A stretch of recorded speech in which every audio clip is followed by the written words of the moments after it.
젊은 예비 창업자로부터 처음 연락이 온 것은 1월 중순이었다. 1월 27일 구례에 있는 4개로 인테리어와 사업계획서가 PPT 파일로 왔다. 전문점.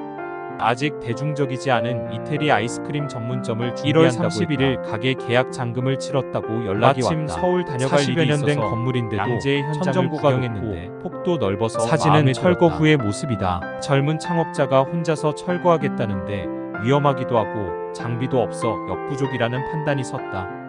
벽이 4겹이고 천정도 3겹이고 결국 셀프 철거를 포기하게 하고 우리 철거팀을 투입시켜줬다. 철거하고 나면 공간이 많이 넓어질 것으로 예상되니 배치에 관해서 그 후에 다시 검토하기로 하고 옆 가게와 연결 들어가게 했던 좌측 벽에 움푹 들어간 H빔 부분을 활용 벽에 남아있는 이 공간의 40년의 역사. 자세히 보면 과거 이 공간이 음식점으로 운영되었음을 알 수 있다. 용광여고 앞이다.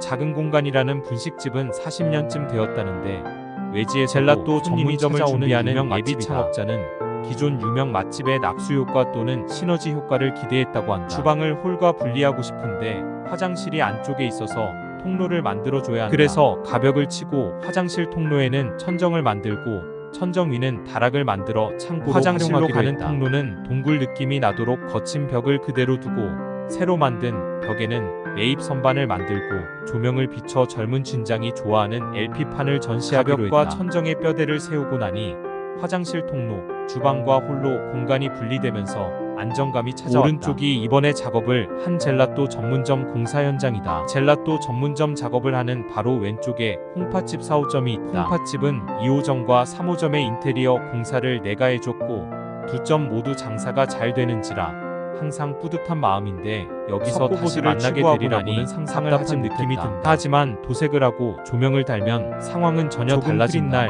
이른 아침 작업 등 하나만으로도 아름다움이 조명 작업을 앞으로 어떻게 진행하게 될지 예감되는 장면이다. 작업 등이 연출하는 빛에서 추후 조명 작업을 어떻게 하는 것이 좋을지에 대한 아이디어를 얻었다. 가벽과 천정의 뼈대를 세우고 외벽에 석고보드를 붙이고 나니 화장실 통로, 주방과 홀로 공간이 사진은 화장실로 가는 통로다. 우리는 따로 선반을 만들지 않았다. 단지 새로 생긴 가벽의 일부를 합판으로 덮지 않고 테두리 액자처럼을 둘러주었다. 어차피 통로에 설치할 조명을 스폿으로 바꾸어 연출했을 뿐이다. 출입구와 윈도는 가게의 얼굴이다. 아무리 내추럴한 인테리어를 한다고 해도 단정함과 어우러질 때 내추럴함도 빛을 발휘한다. 작업 중에 커피와 빵 봉지를 올린 쟁반을 든 홍파집 직원이 현장으로 찾아왔다. 홍파집 대표님이 보내주신 것이다. 젤라또 전문점 작업을 시작한 지 23일 후, 그러니까 본격적으로 외부 작업에 들어갈 쯤 차 한 대가 서더니 낯익은 얼굴이 나타나 소리치며 홍파집 젊은 사장님이 왔다. 우리는 얼싸안고 덩실덩실 뛰며 웃었다. 따라서 출입문과 기둥, 창틀 등을 정리해 외부에서 느끼는 파사드 효과를 내부에서는 정리된 따뜻한 느낌이 들도록 합판으로 감싸는 작업을 기존 했다. 윈도우는 철거하지 않고 그대로 두고 리뉴얼 작업을 했다.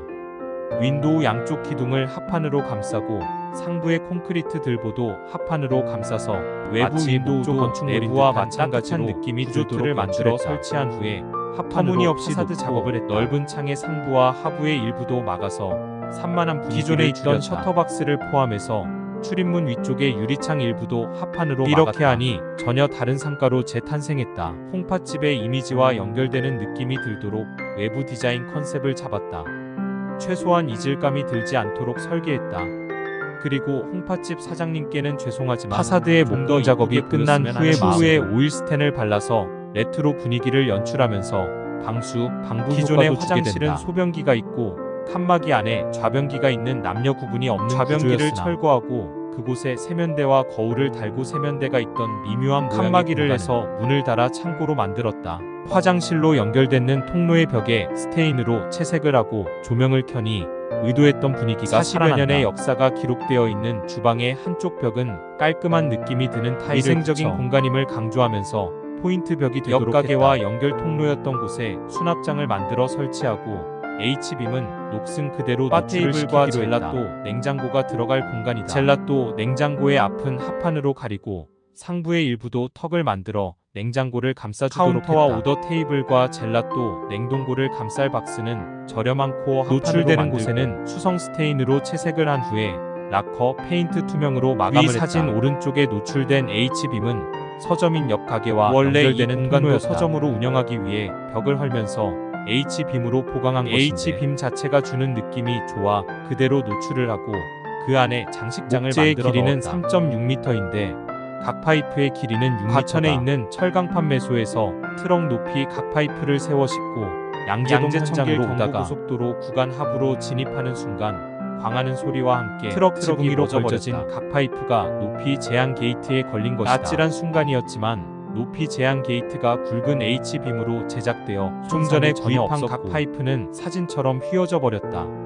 아찔한 순간이었지만 엿가락처럼이라는 말이 방부목이 썩어 보여서 흉측한 버려진 한 평 반 정도 되는 데크 살리기에 들어갔다. 기존 철제 골조도 멍정하고 방부목도 잘라보니 겉만 사같이 속살은 따라서 그대로였다. 각 파이프로 난간을 만들고 외부 노출된 콘크리트 부분만 방부목으로 보더니 감싸버렸다. 누군가 신의 한 수라고 했고 나는 신의 하수라고 응대했다. 이 한 장의 사진은 내게 가장 아름다운 풍경이다. 9년 전 오금동에서 맺어진 홍파집과의 인연이 9년 후 양재동에서 젤라또 전문점과 딱 감사한 일이다. 인테리어란 무엇인가? 효율적인, 쾌적한, 아름다운 공간을 만드는 일이다. 공간에는 흐르는 요소가 몇 가지 있다.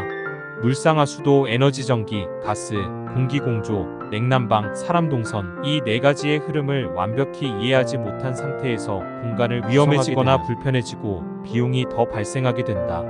그런데 의외로 많은 디자이너들이 이 네 가지 요소를 무시한 채 디자인만을 위한 디자인을 한다. 이는 현장 경험이 없기 때문이고 디자이너로서의 욕심이 앞서기 때문이 아닌가 싶다. 내 가게를 준비하는 사람들은 꼭 이 네 가지 흐르는 것들의 요소를 챙기시기 바란다. 잘 못된 문을 열고 닫는 일 하나만으로도 손목 관절에 이상이 올 수 있다는 점. 앞에서 말한 네 가지 요소는 인테리어 디자인 또는 설계에 있어서 가장 중요한 포인트라고 생각한다. 화장실 소변기가 있던 자리에 합판으로 간단하게 하부장을 만들고 작은 세면대 하나를 올려놓았다. 그리고 목재 테두리에 원형 거울과 펜던트 조명을 달았다. 윈도의 앞에 목재 조명은 자투리 합판으로 만든 바닥은 것이다. 프라이머를 도포한 후에 수평 모르타르 작업을 했다. 높낮이가 다른 곳은 깨내거나 레미탈로 채우고 그 위에 수평 몰타를 깔끔한 노출 콘크리트를 연출했다. 에폭시 작업은 젊은 주인장이 직접 하기로 해서 작업 요령을 알려주었다. 아주 거친 부분만 긁어내고 퍼티를 하거나 실링을 하고 천정에 전등용 레일을 설치하고 조명을 달고 불을 켜니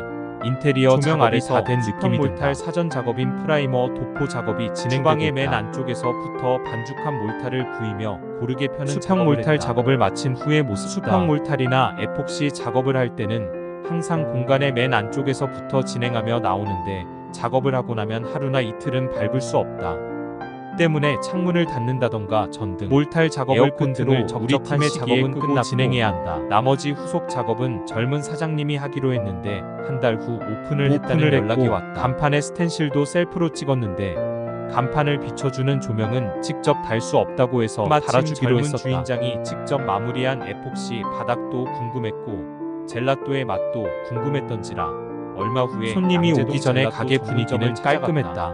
의자의 철골 형태가 다소 산만한 듯한 느낌을 주는 것을 제외하고 가구들은 잘 정돈된 깔끔한 느낌을 준다. 꿈꾸던 대로 오디오와 LP들로 DP되어 앤티크하면서도 세련된 문을 열기 직전에 젤라또 전문점 내부 전경이다. 터널 효과를 기대했던 화장실과는 통로의 분위기가 신비롭다. 통로로 들어가면 우측벽을 파고 들어간 선반에 LP 자켓을 진열해 놓았는데 갤러리 느낌이 홀맨 안쪽에서 바로 본 풍경이다. 점심때가 되면 손님으로 꽉 찬다. 12개의 원형 뚜껑이 있는 물건이 젤라또 아이스크림 전용 냉동고다. 각각 맛이 다른 12가지 아이스크림이 들어있다. 안쪽 주방 작업실의 모습이다.